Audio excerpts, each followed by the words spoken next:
So White House Press Secretary Karoline Leavitt announced that the Associated Press has been banned from the Oval Office for not honoring the recent renaming of the Gulf of Mexico to the Gulf of America. The Gulf formerly known as the Gulf of Mexico, which should now be called whatever the hell. But there's a much broader... The Gulf of whatever the hell he wants. Trump's press secretary, Karoline Leavitt, issued a stark warning to reporters that they will face consequences if they lie about his administration. For the second time in as many days, the Associated Press was blocked from entering the White House event after refusing to change the name to Gulf of America. Karoline Leavitt strongly criticized The View and liberal media, warning that they could be banned if they keep spreading false information about the Trump administration. She also threatened to sue The View for repeatedly targeting her. In response, the show's producer reportedly told Joy Behar and Whoopi Goldberg to apologize immediately after Leavitt threatened a $1 million lawsuit. She also claimed that the Trump administration is the most transparent in history. And the mainstream media saying that there's no transparency. I mean, before it was Elon Musk and President Trump doing this and being highly scrutinized for it, it was just unnamed bureaucrats in the city that nobody knew just writing checks. And finally, we're actually looking at the books, and what they are revealing is truly appalling, but I guess not surprising when you look at the way that Washington has been run for decades. Again, the American people voted for this monumental change, and that's exactly what they're getting. This is exactly what the leftist media is trying to ignore. On top of that, they have also ignored a direct order from Trump to address the situation in the Gulf of America. Now, let me show you how CNN and The View reacted to it.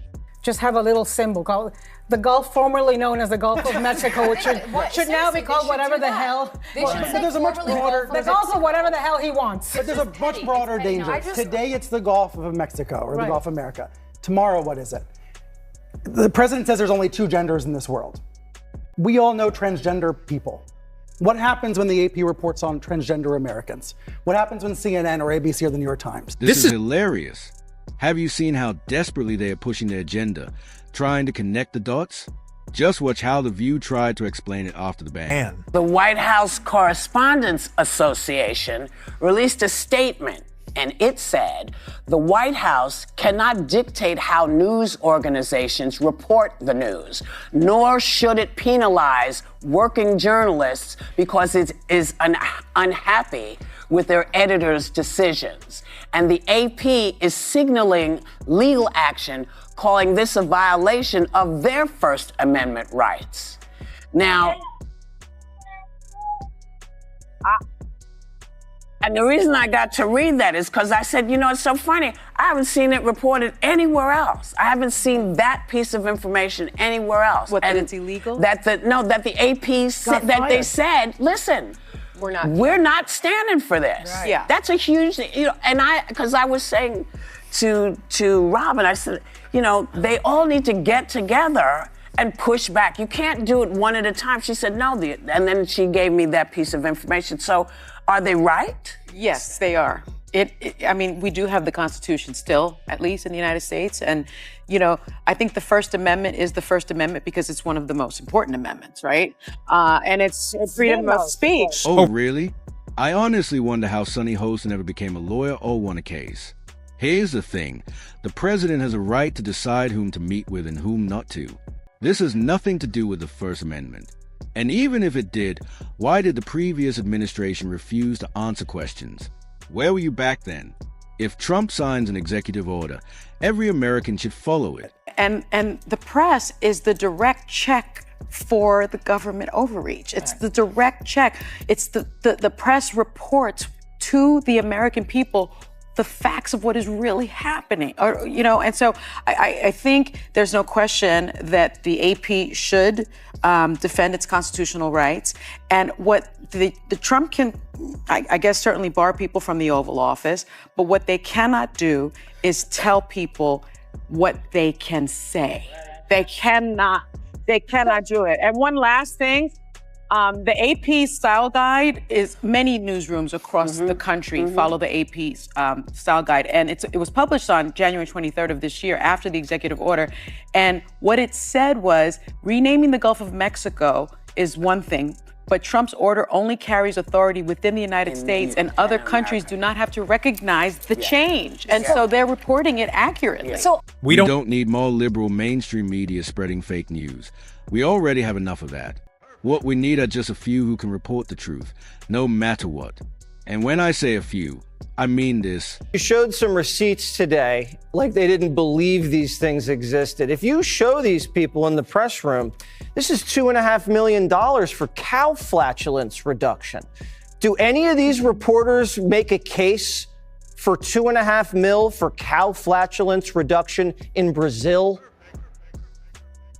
Well, they tried to make the case yesterday for $50 million in condoms to Gaza, saying that they actually went to another country, as if that's any better. The point is we are discovering this egregious misuse of American taxpayer funds. And yes, Jesse, we have the receipts, and I will continue to pull them at every briefing if they continue to ask, and we will provide that information. We have nothing to hide. Again, President Trump is exposing what the American people want him to do. By the way, she brought up the Gaza issue because Joy Behar mentioned it, claiming it was the wrong Gaza.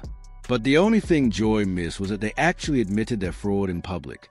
Karoline Leavitt didn't stop there. At every briefing, she has taken apart the woke Democrats. But this time, she even took down their media. Black excellence scares Donald Trump. It scares Stephen Miller, and it scares Elon Musk. Because you know what? Deep down, they recognize their own mediocrity. And so they're doing everything they can to entrench the racial wealth gap. If you heard that type of violent, enticing rhetoric from our side of the aisle, from Republican leaders on Capitol Hill, I think there would be a lot more outrage in this room today. It's unacceptable, the comments that have been made by these Democrat leaders, and frankly, they don't even know what they're talking about. Because President Trump was elected with a mandate from the American people to make this government more efficient.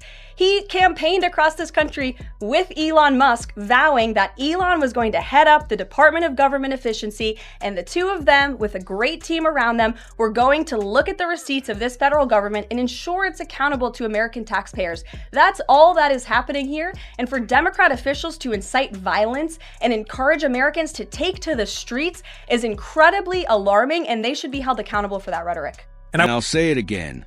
For woke liberals, everything is about race and gender. That's why they keep creating and funding new issues every day, spreading fear among their supporters. Speaking of funding, you have to check out this video. Elon Musk is a threat to our democracy. Allowing him to uncover fraud in the misappropriation of taxpayer dollars is somehow a constitutional crisis. Let me remind you all what you'll be losing if Elon Musk is not stopped. Americans will not benefit from the $2 million spent on a pancake eating contest in Mongolia. They will not benefit from the $4 million to fund a tampon throwing contest in Dubai. They will not benefit from the $8 million to produce Pimp My Ride in Zimbabwe. Hello? We got it. Got what? Evidence that USAID is actually really beneficial to the American people. Okay, I'll be right there. It came in 10 minutes ago. I'm sure this will make Americans really supportive of USAID. Elmo wants to jihad. Elmo wants women to not show their ankles. Elmo wants to teach your son how to throw a stone really hard. This is exactly what the American people will lose if we don't stop Elon Musk. I agree. Look at this. On the left is one of Musk's cronies. He goes by the alias Big Balls. I suspect it's a nickname he gave himself so people think he's packing, but by the looks of it, I'd say his balls aren't really that big. He recently recommended cutting $16 million funding an Afghanistan version of Karate Kid, which makes him the biggest threat to our democracy to date. My God, it's a constitutional crisis. We're sending a man inside Doge to gather information. This is our spy, David Hogg, codenamed Teeny Tiny Teensy Weensy Balls. Are you sure this will work? It's a 50-50 shot. My only concern is that he's too masculine to masquerade as a genius. I guess this perfectly sums up the leftist media and their protests. But Karoline Leavitt isn't paying any attention to the woke Democrats. Watch how she trolled them in her recent interview with Jesse Waters. As they did that, Jesse, I was watching the faces of the mainstream media reporters who were in the Oval Office, and there was sheer silence because it appeared that many of them, who are supposed to be writing the truth about our federal bureaucracy, had no idea that the federal retirement system is being processed deep into the ground and is not computerized. Poor Karoline. The leftist media isn't covering any of this because they're all biased, pushing narratives that no one cares about. On whether you're talking about conservation or otherwise, hundreds of miles out into the sea. This actually happens in the global economy or country. Oh my God. So the body of water south of China, which much of the world calls the South China Sea, China calls it South Sea, Vietnam calls it Eastern Sea, and Philippines has designated parts of it the West Philippine Sea.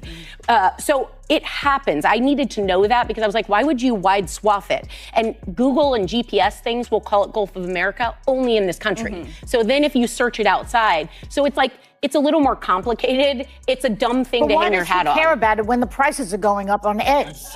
Why does it? See? Joy Bejo is suddenly worried about egg prices while major issues are happening. Trust me, she's only bringing this up to distract from where the conversation is really going. Let me know your thoughts on this. And don't forget to like and subscribe.